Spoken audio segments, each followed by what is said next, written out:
Bapak Ibu Saudara sekalian, Jemaat Alfa Omega yang dikasihi Tuhan Yesus, Shalom Aleichem, salam sejahtera dalam kasih Tuhan Yesus Kristus. Hari ini kita datang kembali untuk memuliakan Tuhan, bahkan menyediakan hati buat terima firman Tuhan.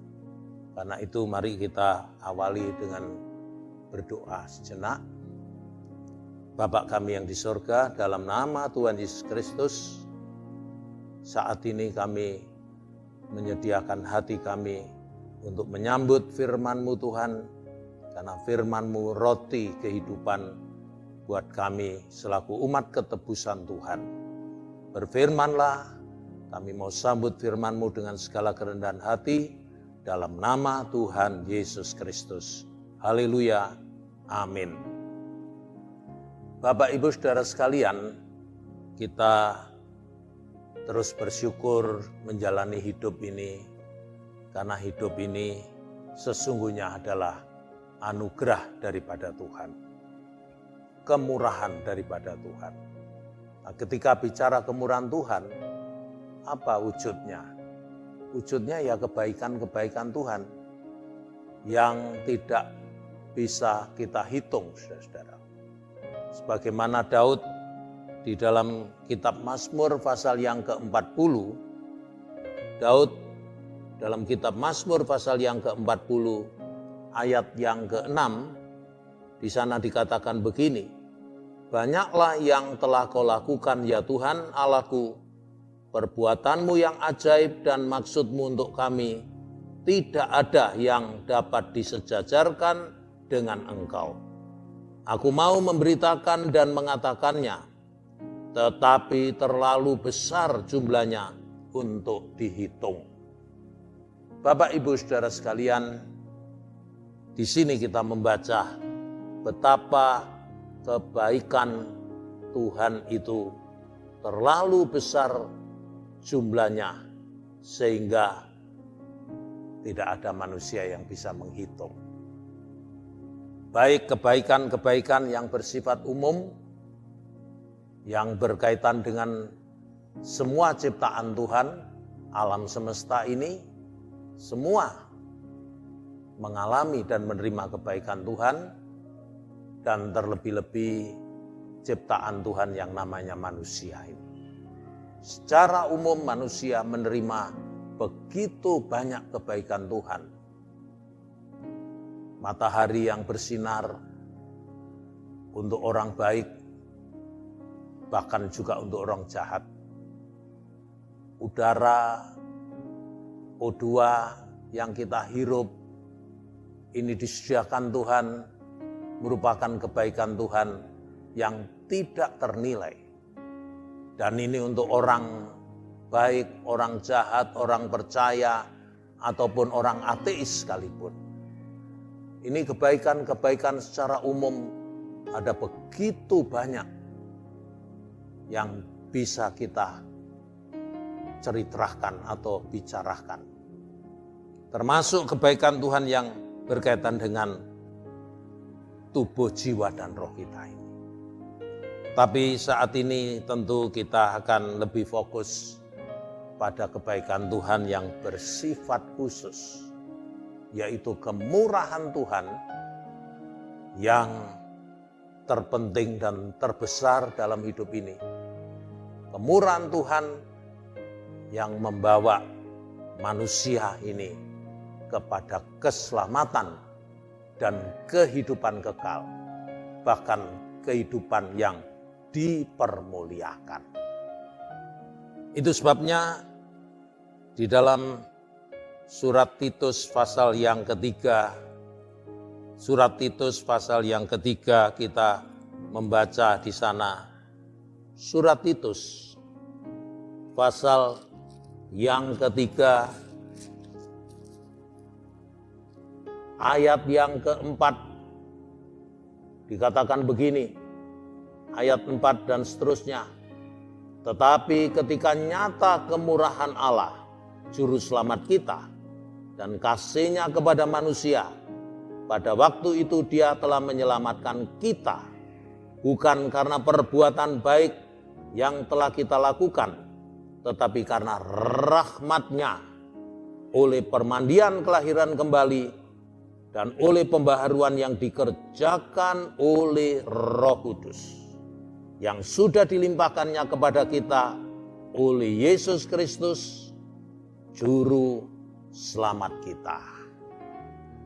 Jadi di sini kita membaca bahwa kemurahan Tuhan dinyatakan oleh Allah melalui karya penebusan Tuhan Yesus Kristus. Bapak Ibu, faktanya memang ketika beliau disalib di atas salib Golgota, kita melihat ada 3 salib di sana. Yang di tengah adalah salib yang menyalib Yesus Kristus, Sang Mesias kita. Kemudian di sebelah menyebelah ada 2 orang juga yang disalib. Dua-duanya adalah orang jahat. Sama-sama disalib karena kejahatannya. Hanya Tuhan Yesus disalib bukan karena kejahatan, tapi karena menanggung dosa dari manusia berdosa ini. Kita melihat 3 salib itu. Ada perbedaan yang sangat nyata antara penjahat yang bertobat dan penjahat yang tidak bertobat. Jam-jam terakhir ketika mereka disalib dan saat-saat kematian itu sudah semakin dekat, salah seorang penjahat terus menghujat Yesus, terus menghina Yesus. Artinya penjahat ini sampai mati dia tidak sadar, dia tidak insaf bahwa dia orang jahat. Jadi dia terus berbuat jahat sampai nafas terakhir dari hidupnya. Tapi syukurlah salah seorang dari penjahat itu justru sebaliknya. Jam-jam terakhir ketika dia menghadapi kematian itu, dia menyatakan iman dan pertobatannya kepada Yesus. Itu sebabnya di dalam Injil Lukas pasal yang ke-23 maksud saya. Injil Lukas pasal yang ke-23. Ya. Di ayat yang ke-42 dan 43. Di sana dikatakan begini. Lalu ia berkata, ini penjahat yang bertobat. Yesus, ingatlah akan aku apabila engkau datang sebagai raja. Kata Yesus kepadanya, aku berkata kepadamu, sesungguhnya hari ini juga engkau akan ada bersama-sama dengan aku di dalam Firdaus. Penjahat yang bertobat ini saat-saat terakhir menjelang ajalnya menyatakan imannya, menyatakan permohonannya, menyatakan pertobatannya kepada Yesus. Maka dia katakan, Yesus, ingatlah akan aku apabila engkau datang sebagai raja. Artinya di sini penjahat ini menyatakan imannya bahwa Yesuslah Raja Mesias itu, saudara-saudara. Dan ternyata Tuhan Yesus menyambut dengan penuh belas kasihan. Dan beliau berfirman, aku berkata kepadamu, sesungguhnya hari ini juga engkau akan ada bersama-sama dengan aku di dalam Firdaus. Artinya apa? Artinya di sini penjahat ini mendapatkan kemurahan daripada Tuhan, yaitu anugerah keselamatan. Di atas salib ada 2 orang yang nasibnya berbeda di saat-saat terakhir. Yang satu menuju kepada kebinasaan. Yang satu mendapatkan kemurahan daripada Tuhan, yaitu anugerah keselamatan melalui pengorbanan Kristus. Ini hidup, inilah yang namanya kemurahan Tuhan yang dinyatakan kepada orang berdosa itu. Ya, termasuk di sini penjahat ini. Dalam kurun waktu yang sangat singkat sekali, dia mendapatkan kemurahan itu. Dan ini tentu luar biasa, karena upah dosa itu memang maut, dan itu terjadi pada penjahat yang tidak bertobat. Tapi kasih karunia Allah, kemurahan Allah itu hidup kekal di dalam Kristus Yesus, Tuhan dan Juru Selamat kita. Bapak, Ibu, Saudara sekalian, dan jelas ini merupakan kebaikan tertinggi yang diberikan Tuhan kepada kita, yang menyangkut kehidupan yang akan datang, yaitu kehidupan yang kekal. Kebaikan-kebaikan yang lain kita butuhkan, tetapi kebaikan yang tertinggi, yaitu kemurahan Allah melalui karya penebusan Kristus, ini jelas sangat-sangat kita perlukan, karena ini menyangkut kehidupan yang kekal. Saudara-saudara sekalian, setelah kita menerima kemurahan Allah, anugerah yang menyelamatkan ini, apakah kemudian hidup kita kembali kepada kehidupan yang lama? Tentu tidak. Ya, tentu tidak. Kita harus menghargai kemurahan Tuhan demikian rupa dalam kehidupan ini dengan terus-menerus secara berkesinambungan merawat apa yang telah Tuhan berikan sebagai kemurahan Allah, anugerah keselamatan ini, dengan kita tetap memelihara hidup ini, ya, tetap menjaga hidup ini dalam suasana penerima anugerah daripada Allah. Bagaimana itu bisa terjadi? Di dalam surat Roma pasal yang kedua ayat yang keempat dikatakan demikian, maukah engkau menganggap sepi kekayaan kemurahannya, kesabarannya dan kelapangan hatinya? Tidakkah engkau tahu bahwa maksud kemurahan Allah ialah menuntun engkau kepada pertobatan. Maksud kemurahan Allah menuntun orang berdosa itu kepada pertobatan. Saudara dan saya, kita sudah percaya dan bertobat. Kita sudah menerima anugerah keselamatan di dalam Kristus Yesus. Lalu, apakah kita masih perlu bertobat lagi? Ya, dalam arti kita memelihara kontinuitas, kelangsungan dari pertobatan itu.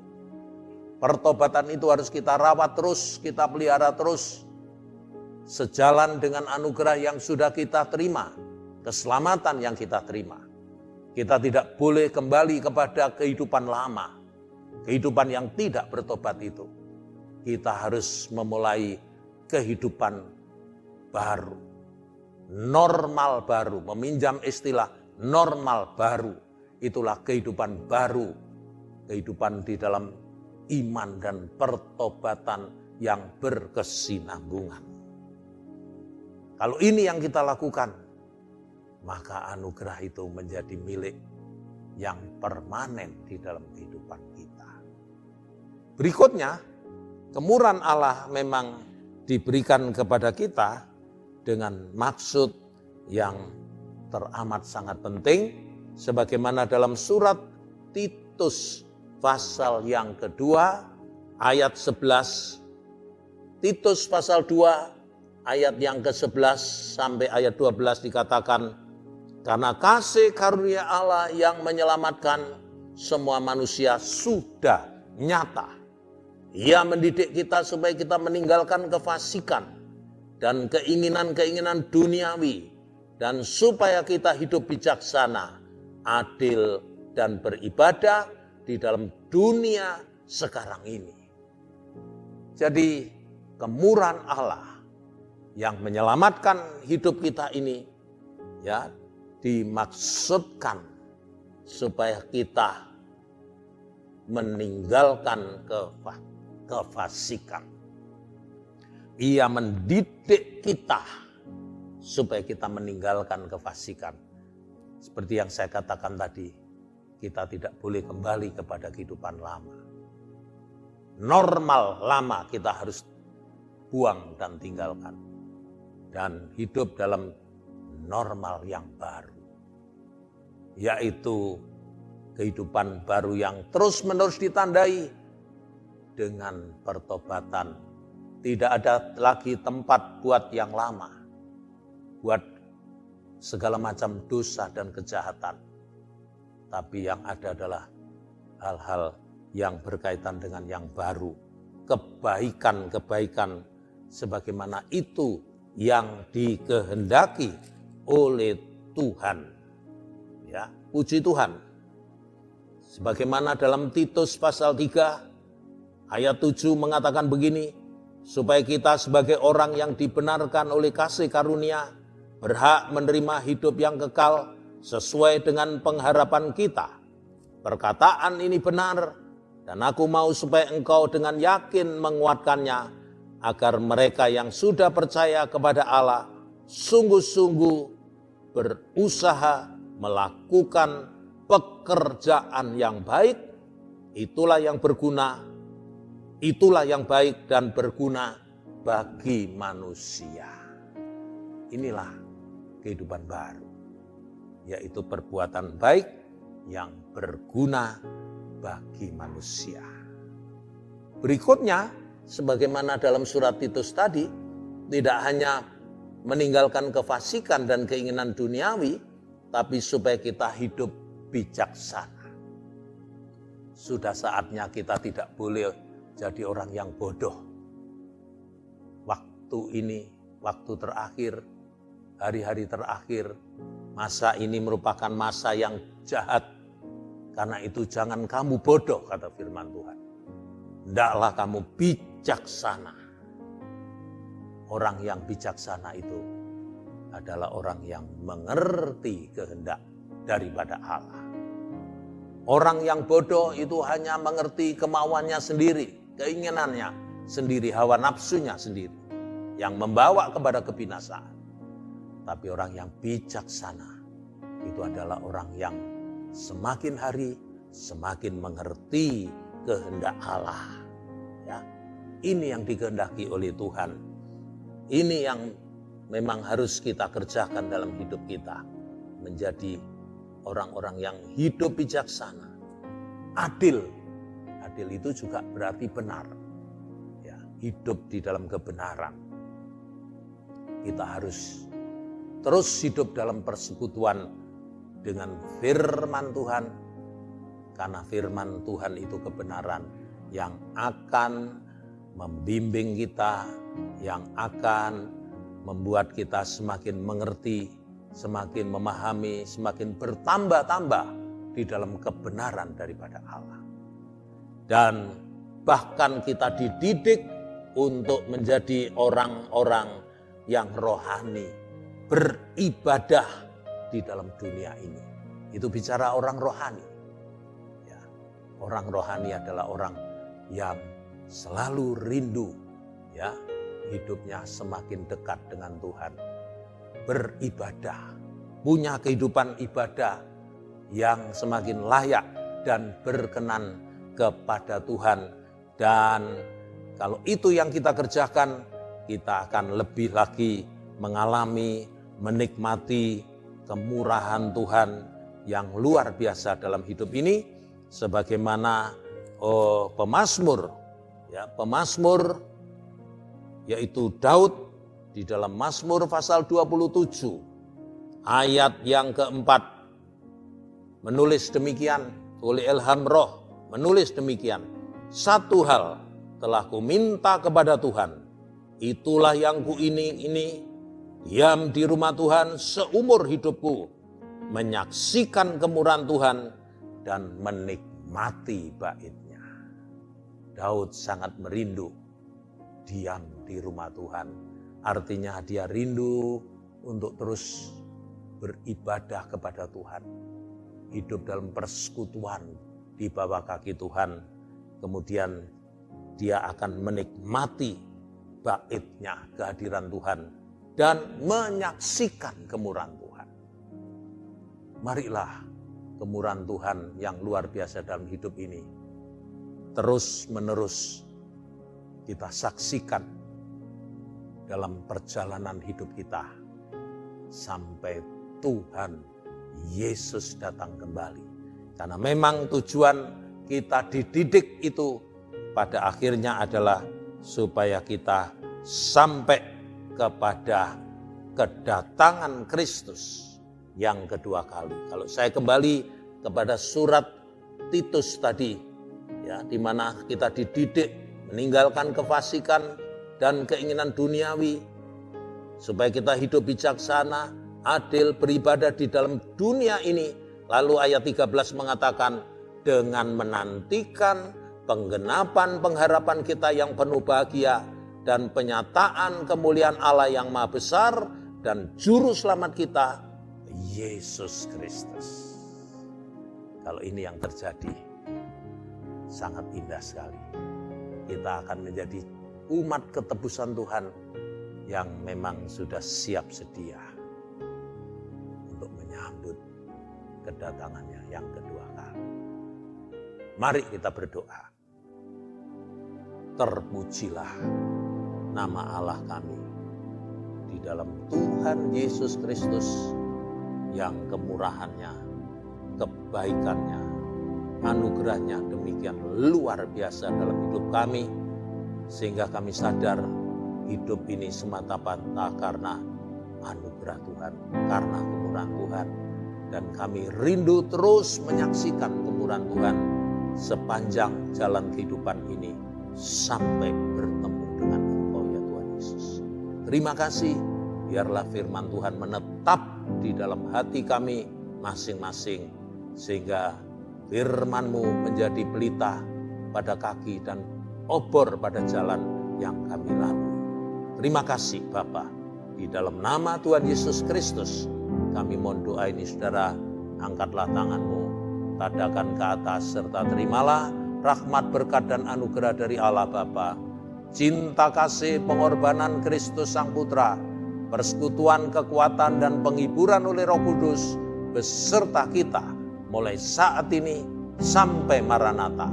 Kristus datang sebagai Raja di atas segala raja, mempelai pria dari sorga menyambut gerejanya. Di dalam berkat nama Tuhan Yesus Kristus, semua saudara katakan, amin. Puji Tuhan.